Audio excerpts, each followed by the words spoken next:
Hi, I'm Graham and welcome back to Man vs Film. It's time for another Netflix original movie. This one is Gerald's Game, based on the novel by Stephen King. This movie is directed by Mike Flanagan, the man who directed Netflix original movie Hush, who also did Ouija, Origin of Evil, Oculus. He has done quite a few horror movies. He seems to have a knack for it, and most of them have been pretty good and right up my street. So I was really excited for this movie. I've read the novel. I read it a good few years ago and I really enjoyed it, and even then I thought it would make a terrific movie in the right hands.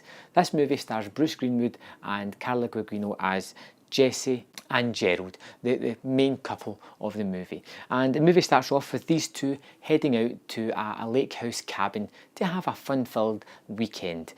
There is obviously some kind of relationship problem going on here. You can see it in the mood in the car, the way they're talking to each other. There's sort of nervousness around each other, and pretty soon it emerges that Gerald has a game in mind involving handcuffs, his attractive wife, and some fun and play for the weekend. So he handcuffs her to the bed for a little bit of role play, and pretty soon she discovers that it's not really her thing, and she demands that it gets taken off.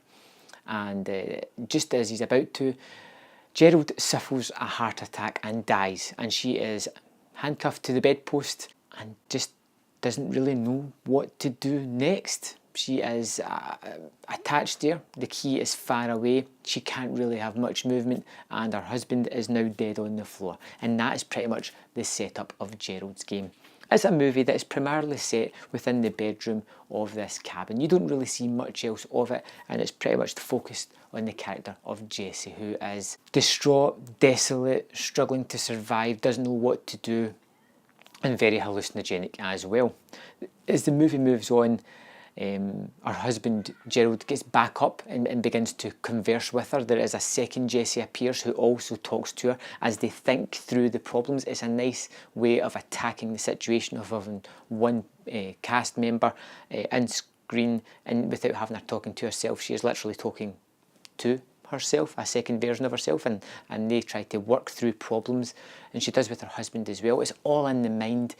And it's a really interesting way of doing this movie, and she has the sort of stronger version of herself who's egging her on to do what she can to break free from this situation. She has her husband who's very pragmatic, and the kind of negative side of her who's telling her this is what is going to happen, very realistic, your body is going to be found this time, blah blah blah.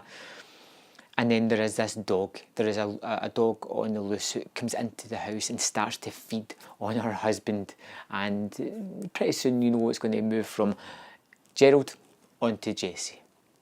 This is a movie that is really affecting. It's a slow kind of burn one. Within 10 minutes she's attached to the bed, the husband's dead, and you've still got 90 minutes of a movie to go. And you're wondering how Flanagan is going to stretch it out, how he's going to make it last and build the tension. And he does that through the character of Jessie, and he really layers on the problems onto her and builds up the tension as she is having conversations with herself or her dead husband. It goes to flashbacks to something traumatic that happened in her childhood, and then she starts to converse with the younger version of her. It sounds kind of complicated, but it's really not. It's easy to follow, it's really affecting, and before you know it, you know a lot about this character, you know a lot about Jessie, and you really want her to survive this situation. As she starts to get more dehydrated and hungry, she starts to hallucinate that death is creeping for her, the man in the moonlight as she calls him. And it's a really weird off-kilter image. But then that kind of explains this movie. It's a little bit strange, a little bit off-kilter, very affecting, very fun, edge-of-the-seat thriller that kind of starts off slow and kind of ramps up as things get more desperate up until this end of the movie, where there is a rather gruesome scene that actually had me looking away going, my goodness, because the movie's so realistic and it doesn't really show you much. You don't really see Gerald's body lying there, you just see the dog sort of tugging at it. And it's very interesting camera work, the way it chooses not to show you certain things and allows the horror to build up in your mind and create that tension. I thought Gerald's Game was terrific. I was on board for it. I love the direction. I love the stars. I think they're terrific. I think they work well together. I like the idea of some of the scenarios in the movie, and although the movie's not absolutely amazing. It is still a very good, very accomplished thriller, which I gave 4 out of 5. I would thoroughly recommend checking this movie out. I think it's terrific. Maybe not a date movie, but it's definitely a movie that is worth your time.